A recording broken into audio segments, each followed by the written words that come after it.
Bright Tuty. Every student matters. So today I am going to start with Unit 4 Exercise E. That is the listening skill.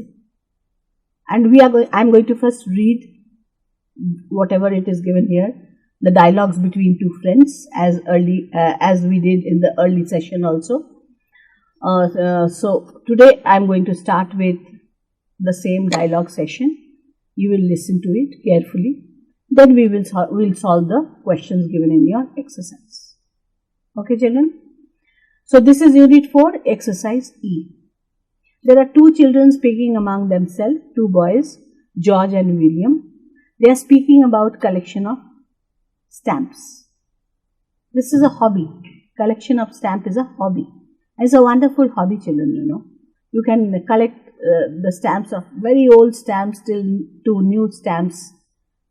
Stamps collection, and this is a special kind of a hobby people keep. So this is about, the passage is about it. George: I am so excited, William. My aunt has just sent me a letter from Singapore. Remember, aunt has sent a letter from Singapore with some stamps on them. She knows I collect stamps, so whenever she goes for conferences, she makes it a point to send me stamps and letters. So this is George what he is saying to his friend William, that you know there is a good news that my aunt has gone to Singapore.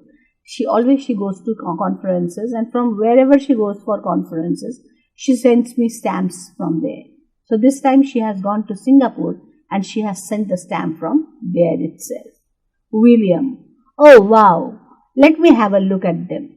George: here, I've got quite a nice collection now from all over the world, partly because of my aunt.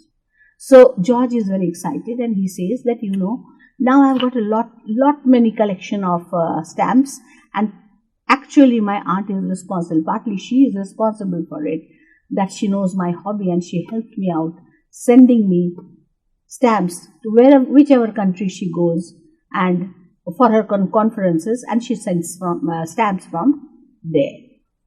Here I have got quite a nice collection now all over the world, and he has collected the stamps George has collected the stamps from all over the world, partly because of my aunt.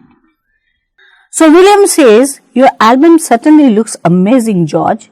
You even have stamps from France, Tunisia and Austria and Turkey.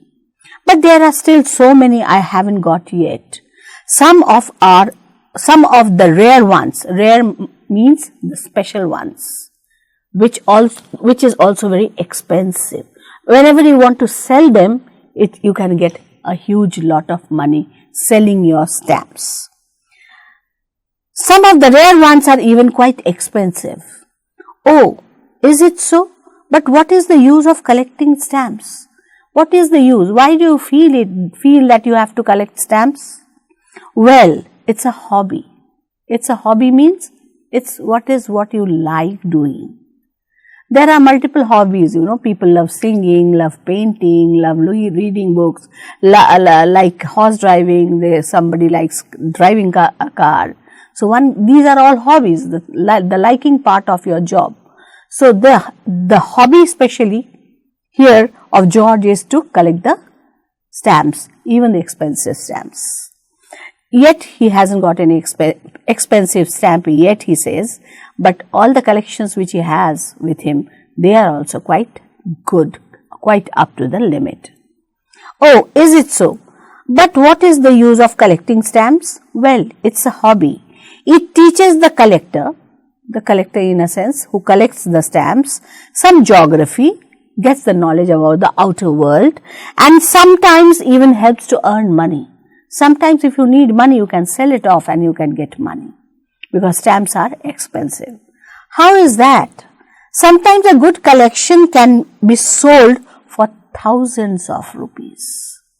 Supposedly, if I have a stamp of, take around year 1900, okay, not 2000, 1900, then I've got a stamp from US. So that will fetch me, if I want to sell it, I can get more than thousands thousands of rupees. It can be more than 10,000 of rupees. Not that. Sometimes good stamp collection can be sold for thousands of rupees. Not that I intend to sell mine ever. He says, though it fetches good money, but I will never sell it. I don't have the idea of selling them to anyone. Good for you, having seen your collection. I am thinking of starting one of my own too. He said, then William said, good, that's very nice. Even I am thinking of planning it. I felt it good. So I am also planning, like William is also planning to go for such kind of a hobby. So first we come to the to few of the meanings, children, in this passage. Like conferences, people go out to other countries. They have got their meetings, which are, it's a big kind of a meeting, and that is known as conferences, with huge people interaction within the world. The second is collection. Collection means whatever you collect, and collection of stamp is a kind of a hobby. Hobby means the idea of keeping things or doing things or likable things. What you like to do, like you like to sing, you like to dance, you like to paint, you want to read book. These are all your good habits. It teaches collector that geography sometimes helps to earn money. Now the next word meaning intend. Though he says, not that I intend to sell it. Intent means that it is not my idea to sell it. My intention is not to sell it. And here the passage ends, children. So let me come to the next page. So this is Unit 4 exercise F. I will be doing E and F. Reading part I'll do myself, and I'll give you the meaning. Later we will go to listening part. I am giving it to you, like I will read and you will listen, and later we will be solving the exercises. Okay, children? So the name of the lesson is Boggy Beast. There was once an old woman, poor and lonely. Despite this, she was extremely cheerful. She lived alone in her tiny cottage and made a little money running errands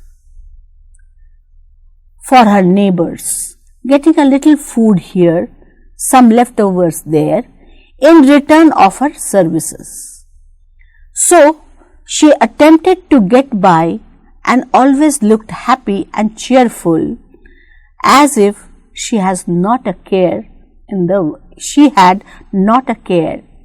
world. So here in this passage, it is about a woman who is a poor woman, but she is lonely and she is poor, and she is very cheerful. She is never sad. Whatever happens in her life, she will not put her mood off.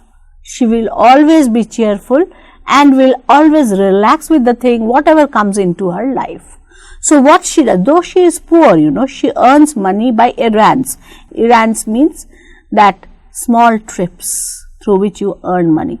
She used to settle small trips for the neighbors to go from here to there, and then she earned some money, some food, and some leftovers, whatever, something good or bad, whatever they wanted to gift her in return of her services. Like her main job was to settle for trips for her neighbors, and she earned a little money doing that, food and leftovers for doing that. Leftovers in a sense, not that leftover foods, they meant leftover here means that she used to get some of the gifts in kind, okay, in return of her services. So she attempted to get by and always looked happy and cheerful, as if she had not a care in the world. She looked so cheerful that it seemed that she never cared for what is happening in the world. Now let me come to the second paragraph. One summer evening, as she was walking on the way to her house, smiling, she came across a big black pot in a ditch. "Oh my," she cried, "just the perfect thing for me. If only I had something to put in it. But who does it belong to?" She looked around, expecting the owner to turn up, but no one came. Finding no one, she remarked, "Perhaps there is a hole in it, and that's why the owner threw it away. But it would serve me fine to put a flower in it and place it in my on my window. Let me take it home." So one summer evening, she was cheerfully coming out from some place. She had gone out somewhere, smiling, and very cheerfully she was coming out, and she came near a ditch. A ditch means a big ditch in a broken part on the road. So he came near a ditch, okay, a hole kind of a thing, and there she saw a big black pot. Okay, she was happy to see that big black pot. She said, "Oh my God, what is this? Must be someone has left it here and I have forgotten." So she waited here and there, looking here and there, that if it belonged to somebody else. After quite a long time, she felt that no, somebody might have, there must be some hole in it. So the pot is not working properly. It has become worthless. So somebody must have, threw it off. But this will be very good for me. I will take it home. I will take it home because the lady thought I will take it home and make it a flower vase type of a thing. I will put flowers into it, like making a flower vase, use of a thing. Actually she is mentally so cheerful that she feels that okay, it's good that I've got something, so let me carry it home. If it doesn't belong to anyone, I can use it somewhere, like putting flowers into it and keeping it on my window. When the old woman lifted the lid and looked inside, she was surprised, for it was filled with gold coins. Mercy me! If it isn't full of gold, here is the luck. If it isn't full of gold, here's the luck, she remarked. For a while, she simply stood there, wondering if she was being tricked. Then she said, "Oh, but I feel so rich." After she had repeated this several times, "Oh, I feel so rich. Oh, I feel so rich." She had repeated this several times. She began to wonder how to take her treasure home. Since it was too heavy for her to carry, she decided to tie it to the end of her shawl and drag it behind her. So now what happened, children? Once, as I told you, she saw a big pot on a ditch and wanted to make it a flower vase. But once she opened the lid of that pot, she saw inside the pot, it was filled with gold coins. Imagine, she was shocked and she said, "Oh my God, that is a luck that I have got. Mercy me." Like she was surprised. That is an exclamation. Mercy me. If it is full of gold, here's the luck. Yes, it's my luck that I got the gold. Now she thought it's so heavy that I cannot pull it out from there. It's very heavy. How can I carry it home? She thought, let me tie it up with my shawl and pull it along with her. Like to tie up the pot behind with a shawl, to bring the shawl near her shoulder and pull it up till her home. Then only she can carry, otherwise it was so heavy that it was impossible for her to carry. Imagine a pot filled with gold coins. Now let's see what happens in the next part of the story. Third passage. Along the way, she began to speak to herself. Good, that is the beginning to get dark. No one will be able to see what I am taking. Then I'll have the entire night to plan to what to do. Maybe I will buy a grand house and sit by the fire like a queen and do not work. Or maybe just bury it all in the garden. Or maybe, oh goody goody, I feel so grand. Now in the third paragraph, she says that while she was pulling it to her house, she started talking within herself. First she said, what will I do with this money? Probably I will buy a big house and I will sit like a queen by the side of the fire. Then again after some time she said, maybe not. Maybe I will put the entire thing, I will just dig a hole and place the entire pot inside the garden somewhere to keep it safe. Or maybe, goody goody, I feel it so grand. Whatever it is, I am in the top of the world today. I am feeling so grand, so great. Now comes the fourth paragraph. Tired of all the dragging, the old woman stopped the rest for a while and took a look at her treasure. To her surprise, it wasn't a pot of gold at all, but a lump of silver. She stared at it and rubbed her eyes. Well, I never, she said. Here I was thinking it was pot of gold. I must have been dreaming. But this is my luck too. Silver is far less trouble and easier to mine and not swollen so much either. The gold would have been the death for me. With this, she resumed walking and dragging again, planning what she would do with the silver, feeling as rich as rich.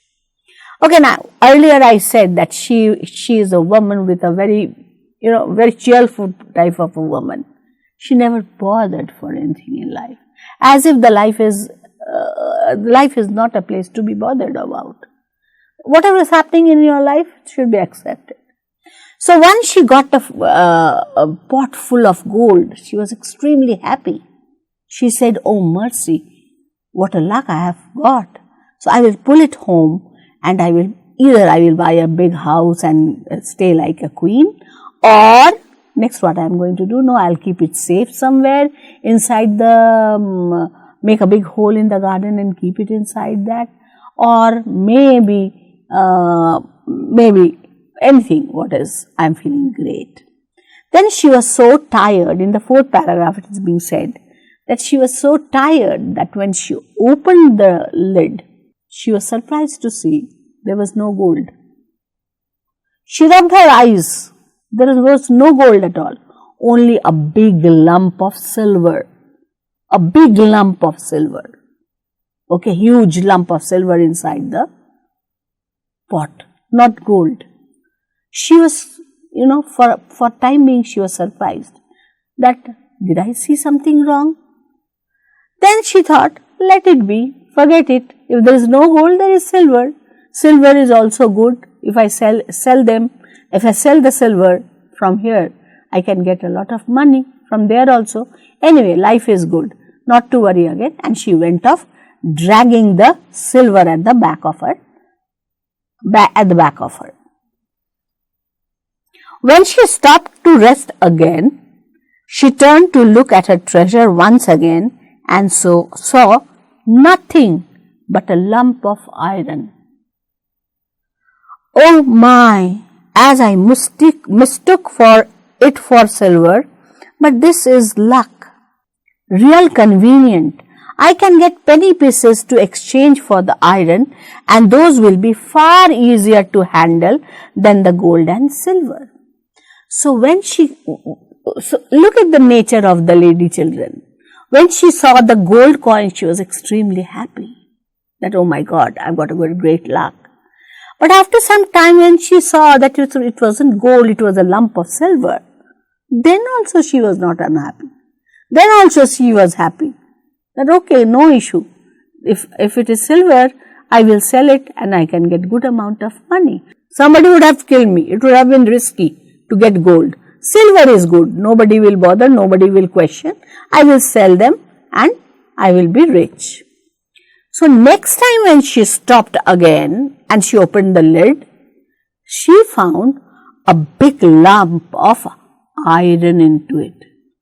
No silver, no gold, no silver, but iron. So she was surprised. Again she was surprised that, oh my God, what is happening with me? First I saw it was it to be gold. Second I saw it to be silver, and now it is iron. You see the nature of the lady. She was still happy. She was not regretful at all that there is, oh my God, you have given me gold and you have snatched it. You have given me silver and you have snatched it. No regret. She was so cheerful and happy. She felt no matter what, if iron is there, I can be rich by selling the iron too. I can make something of the iron and I can sell them and I can be rich too. Life will again be good as ever and I will not be into trouble. Rather, she felt she was such a positive woman that she never cried for gold, neither for silver. Look at her positivity. She felt that if there is no gold, no harm. It would have been more dangerous.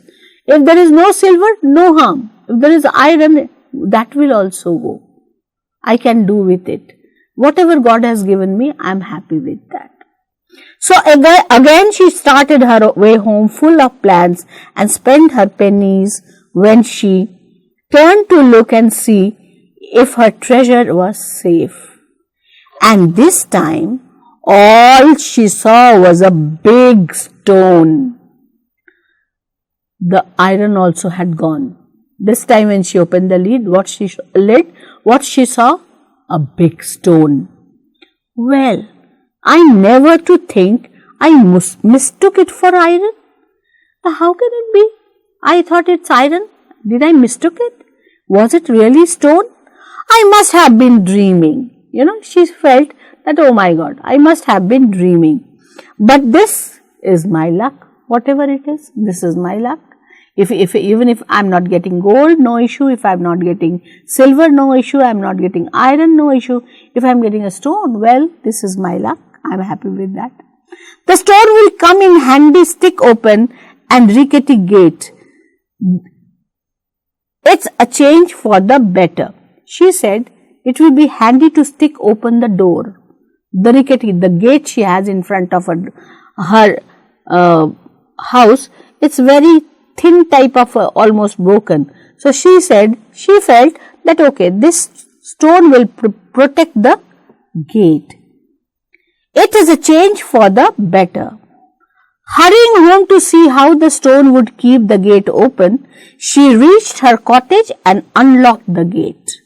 Looking at her shawl, she was relieved to see the stone.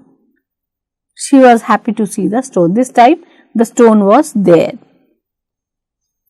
As she bent to unfasten the shawl, she drew back as the stone gave a sudden jump. She's got in the pot, there was stone. She tied it up with her shawl. When she saw, okay, she found that the stone was there. But when she opened the pot, she opened her shawl, that she will now bring out the stone and keep it for the gate in front of the gate. When she tried to do that, suddenly the stone jumped off. It jumped off a sequel with a creak sound, with a major sound, and became a big haystack, and became as big as haystack. So it came out with a screech, a typical sound, and became like a big haystack. Haystack means where you stack the grains. haystack. Then it laid down 4 long legs, 2 long ears, and a tail. What she saw? That the stone changed into an animal. It made a big sound. It became like a haystack, and then it became an animal. 4 long legs. The animal had 4 long legs, 2 long ears, and a tail. And it ran off, whinnying into the distance like a naughty boy. And that animal ran off as quick as possible, like a distance, like a naughty boy. The old woman stared after it for a while. She was surprised with the whole issue. She looked at looked away the animal run away from there, which came out as a rock, from a stone to a haystack, from a haystack to an animal. Then burst out laughing. Now she laughed and laughed. My God, what is this? What is happening with me? Well, I am in luck. Still she feels that she is in luck. She has got a good luck. Possibly the luckiest person around. She felt herself to be the luckiest person around. Fancy seeing a boggy beast. You know, what is known as boggy beast?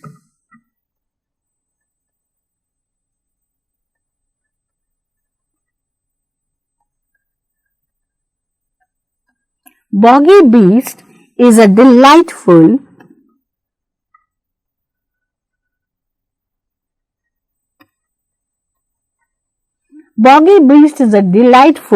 fairy tale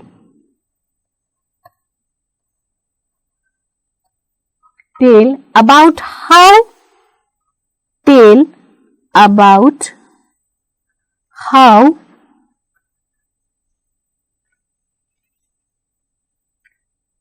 luck is all related, about how luck is all related.